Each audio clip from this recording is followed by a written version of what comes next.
Hey, subscribe to the channel. Welcome back. This is King Me, the one and only. Hey, you ever just ask yourself, like, man, it's just hard for you to sit down and just concentrate. It's hard for you to just like sit down and just, you know, think with all the stuff that's going on around you. It is. It is. Check this video. Psychologist Jordan Peterson. It's gonna give you a little information on why you can't sit your butt down somewhere. Subscribe to the channel. This is King Me. Welcome back. Mediated by unconscious forces. And you know that perfectly well. And this is another Freudian observation. If you're sitting down to study, for example, your conscious intent is to study.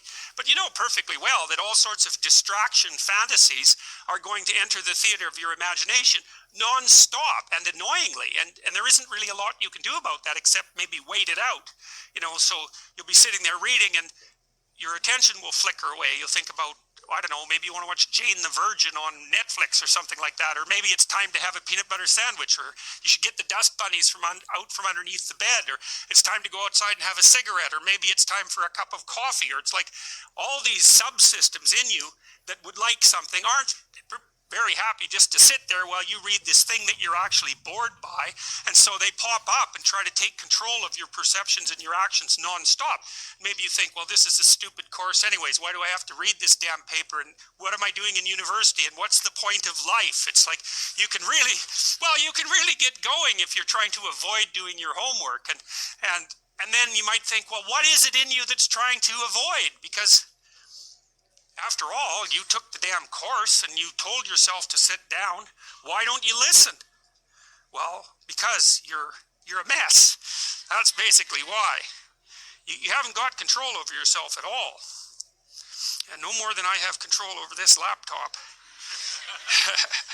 Okay, so there's the memory function of the unconscious, and there's the dissolutive function. That's an interesting one.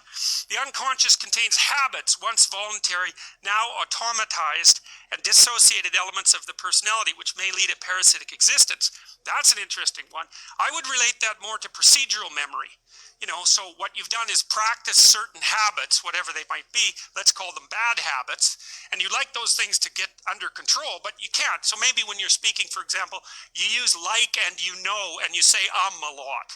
And you've practiced that, so you're really good at it. And you'd like to stop it, but you don't get to because you've built that little machine right into your being, right? It's neurologically wired, and it's not under conscious control. And anything you practice becomes that. It becomes part of you, and that's another element of the unconscious, a different part. And then there's a creative part, which is that, well, you're sitting around and maybe you're trying to write something, or maybe you want to produce a piece of art or a piece of music, or maybe you're just laying in bed dreaming and you have all these weird ideas, and especially in dreams, it's like, where do those things come from? And even more strange, one of the things that's really weird about dreams, and almost impossibly weird, is that you're an observer in the dream. It's like a dream is something that happens to you. Well, you're dreaming it, theoretically, so how is it that you can be an observer? It's almost like you're watching a video game or a movie, but you're producing it, at least in principle, although the psychoanalysts would say, well, no, not exactly. Your ego isn't producing it. Your unconscious is producing it. It's a different thing. It's a different thing. And of course, Jung would say, well, it's deeper than that. The collective unconscious might be producing it. It's in some sense, it isn't you exactly, or it isn't the you that you think of when you think of you. And that's the ego from the Freudian perspective, the you that you identify with. That's the ego. And outside of that is the unconscious, the id. That's more the place of impulses. And you could think about those as the biological subsystems that can derail your thinking.